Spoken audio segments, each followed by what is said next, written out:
You know, I've been doing a lot of thinking as of late about what I want to do long term with my you know, endeavors and just basically with my life and where I want to settle down and everything. And I've been talking in the past. I've said like, hey, you know, one day I'd like to get a ranch and live off grid and do those things. But I realized that when I'm in a house, I never sleep well. And even when I was at the off-grid ranch, when I was the caretaker for that really cool cabin a couple years ago during the wintertime, I just didn't sleep well in there. And I find that when I am in a house, and let me get this focused real quick. When I'm in a house, I just have the desire to constantly be on the go. And I think that's why when I was in the corporate world, whenever I had an opportunity to have a promotion in a different city, I'd always take it. Like I'd say, yeah, I'll go. You know, I'd love to have some new, fresh experiences and some new scenery and things like that. And so, with that being said, I just came to the realization last night when I was hanging out at my cousin's wedding, which, by the way, was a blast. And he married this the coolest gal, and it was great to see all of my aunts and uncles and my cousins, and then also just all the extended family. It was great. But I started realizing when I was there, you know, my cousin Heather from Dallas, she asked me, she's like, so, you know, how are things going? You know, I can't believe you've been out this long. It's been really fun following you. And I just blurted out, I'm like, yeah, I'm not ever going to stop. You know, I want to do this for the rest of my life. And this is, I have so much fun living this way.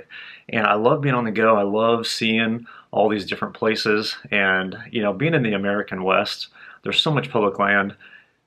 I mean, I'm just scratched the surface on all the areas that I've been to, and I've been doing this for 5 years. And so I started thinking that the best fit for me is to live this way just indefinitely. And then eventually, you know, if my body gives out or something like that, obviously I'll have to make some changes accordingly.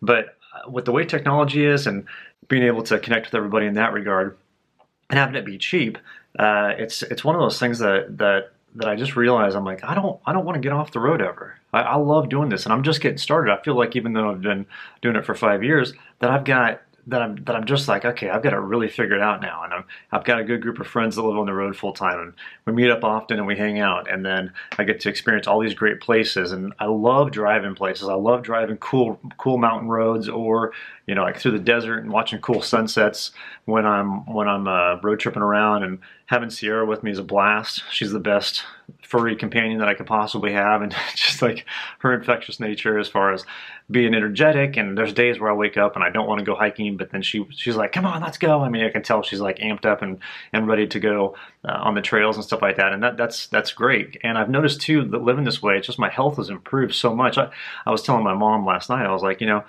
I go and get physicals once a year, and ever since I hit the road, doctors will tell me like, oh yeah, your blood pressure is perfect, your blood work is perfect, like you're in great health, your heart sounds great, you know, your resting heart rate is right where it needs to be, and it's from living healthy and being active all the time. And you know, I don't have access to junk food when I'm in the backcountry.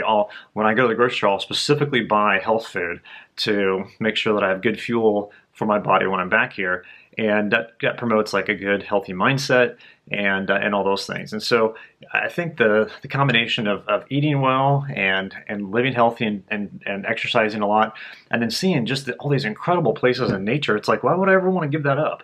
And I've got my truck decked out the way I want. Obviously, in the future, if that thing goes out or quits on me, then I'll get a different rig and maybe do something a little bit different. And maybe not truck camp, maybe van camp, or get a bigger vehicle. I don't know. But I just don't ever want to get off the road. And so I wanted to put that out there and let you guys, let you all know that I'm not planning on ever quitting doing this, and I'm just getting started. And I really appreciate everybody who's tuned in and subscribed over the past month. It's like the analytics are really showing positive numbers, and it's really strong tracking, which gives me confidence to know that if I continue doing this and putting out videos all the time, the interactions that I have with everybody are positive for the most part. And there's a few people that are negative, but I think that's just misdirected hostility. And those people, I just try to respond somewhat positive to them, be like, hey, yeah, okay, you know, hope you have a good day, thanks for watching, stuff like that. And then all the other people that are positive, it's like I feel like this is my tribe. You know, it's like my extended group of friends that interact all the time with me on the YouTube channel, and I just love it. And it's a good source of income, and then it also opens up doors for working with other outdoor companies and stuff like that. And what I'm doing now, it's working great. You know, I've got some work assignments coming up for some travel writing, and then also decided that I'm not going to return to Crested Butte this summer to work in Parks and Rec, because it's like, if I'm going to live on the road full time and commit to this lifestyle 100%, I need to be all in when it comes to the content creation. And what my goal is to bring you all along with me every day as far as what I'm up to. And so I'm trying to post every single day. And if I miss a day, it's just because something came up. But you know, my goal is just to keep that story going and let people have a window into what it's like to live this way. And then maybe some people will look at that and say, hey, you know, that's what I want to do with my life. Or I want to do it part-time, and I can learn from what Brian puts out there, you know, from what I put out there for y'all to digest. And that's why I share tips and tricks about, you know, places to go that are great, how to truck camp if you want to do it in your truck, different do-it-yourself things that I make, like, you know, ripping out my back seats or making that slide-out extension for the truck.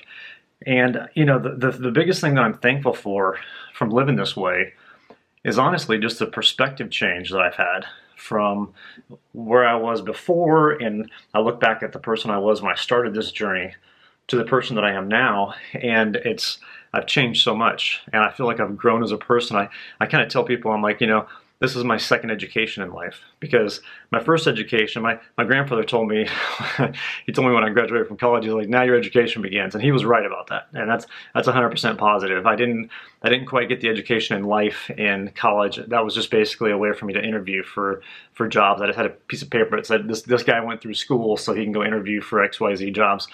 But the real education started when I got out in the real world. And then I realized that environment for me caused a lot of stress and unhealthy habits of, you know, going to the bars too much, going to happy hour all the time.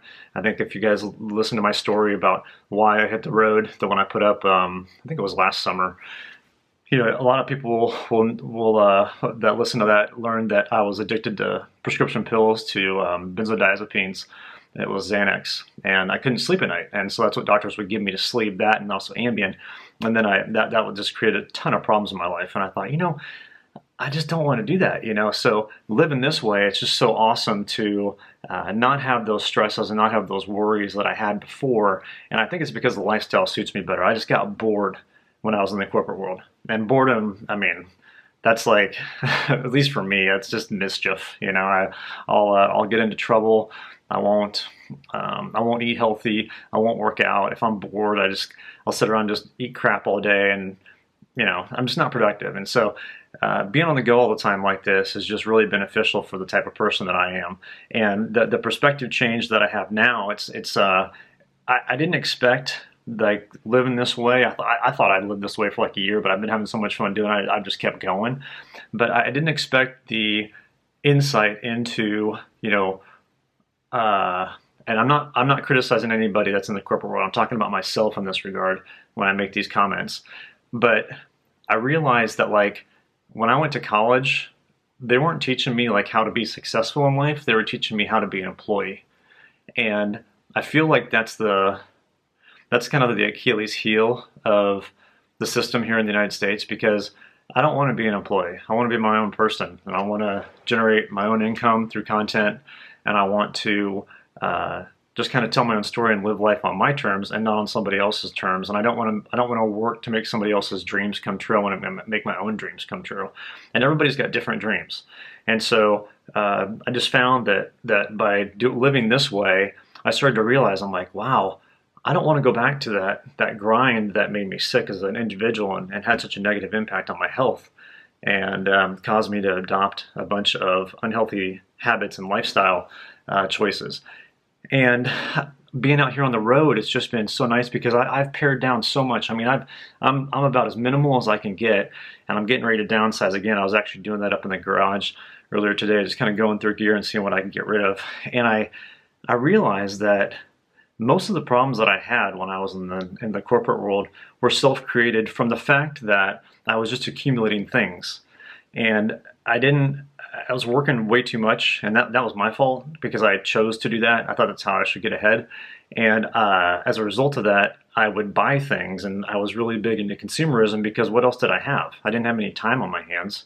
So I'd make all this money, and then I'd just go out and buy stupid things that didn't, they're not stupid things, but just I would buy things that I didn't need, I guess is what I want to say. And as a result of that, that caused a bunch of stress. I mean, if I, I look back at myself when I moved out from California and I left there in 2010, and I had a massive, massive, massive U-Haul, and I was pulling my truck on a car transport behind it, and that thing was filled to the max as well. And it was one of those U-Hauls that has like the massive cab and then the cab over on the top for the, the overall U-Haul. And I think it was like one of the 26 footers or 30 footers or something like that. And now everything I have is in my pickup truck. And I mean, it's 100% there, except for, the winter camping gear. I kind of switched that out in the wintertime. But I'm thinking about downsizing that too. I actually messaged Joe, I don't know if you said how to say his last name, Robinet, the guy who's got a really great channel about bushcraft, and he does a bunch of great stuff in Canada. And he posted a video 2 days ago, which I'll put in the link below. And he's got a really cool canvas tent in there that looks like it's pretty easy to set up, and it's smaller, and it doesn't have a floor in it. It's just one of those that comes down and you put a stick up in the middle. It's kind of like a tent teepee thing. And I started thinking, I'm like, why don't I downsize to something like that? And then I can get a smaller stove, and then I can always have all my gear with me all the time, and not have to switch out stuff or store things at my folks' place or anybody else's house going forward. And just living minimally like that, I realize I'm like, that's one less thing I have to worry about. I don't have to make a bunch of money to have a big place to store all the stuff that I'm not using. And that's one of the biggest lessons that I've learned about living this way, is that I don't need much. And I used to think that I needed a lot. One of the things that I thought I really needed was a really, really expensive sleep system, because I wasn't sleeping well in the corporate world. But I realized that the reason why I wasn't sleeping well was because of all the stress that I was putting on myself to make all this money, to maintain all this crap that I had, that I thought defined me, and it didn't.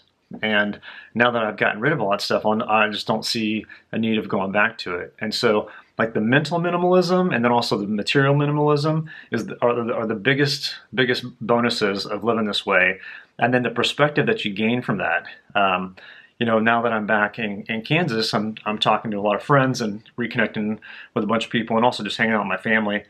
And I hear a lot of the things that I used to say when I was in the corporate world. Oh, I'm so busy, or oh, I got to go clean this, or I got to go take care of that, or I've got to clean the house, or I've got to do this for the house, or I've got to do XYZ for whatever. And a lot of that stuff is honestly self-created by having too much stuff or too big of a space, and it becomes like a job just to maintain that stuff. And that's something I don't want to fall back into. And I realize that, now that I'm back here in Kansas, I've been here for, I don't know, like 2.5 weeks now, I think. And I've just got the itch to get back on the road big time. And I thought, I'm just going to commit. I'm going to put it out there to the channel and to everyone else that I'm never getting off the road. So this is my life going forward. I'm really, really excited that I've gone all in. I've got to call Crested Butte, the town, and tell them I won't be back this summer, which I plan to do this week. And then I'm just going to go all in. So once I hit the road again here in a couple weeks, I'm just going to have that renewed focus, and I'm really, really, really trying to do my best to get back to everybody on the channel. I haven't been able to catch up with emails yet, which I'll do tonight after the Chiefs game. But I just want to say thanks to everybody, and also too, just like, I mean, heck, 5 days ago I put up, hey, I'm coming up on 40,000 subscribers. Thank you. I'll have like 45,000 by tomorrow, which is, it just blows my mind that many people are tuning in, and all the positivity. And I just want to say thank you to everybody for that. So anyway, that's my update, and I'm excited to fully commit to this. And my goal for this coming year is to connect with more people on the road, whether it's people that have been tuning into the channel. There's a guy, Mike, that I want to connect with when I get back to Strawberry, Arizona. And then I've got some friends in California that I'm going to go see in March. I'm going to attend the 1% for the Planet conference in Los Angeles. I think it's the last weekend of February and the first day of March, that 3 days. And then after that, I just committed to working with the Friends of the Gila, a nonprofit, on a trail repair project for 5 days back in the wilderness area in April. And then I think in May, I'm going to start tracking north and go through Colorado and hit up Wyoming. I've got a friend of mine, Libby, up there that I've been planning to go and see forever. And I keep saying, oh yeah, I'll come up there and hang out. And I just haven't gotten up to it. She's in Lander. And then I've got some friends in Idaho, so I want to roll through Idaho. Definitely going to hit up Oregon. I want to go through Washington State, and then I'll probably do Idaho, go through Washington, come down through Oregon. Then I want to go through Northern California, because I've never been to the Redwoods, and I want to check out the Redwood National Forest.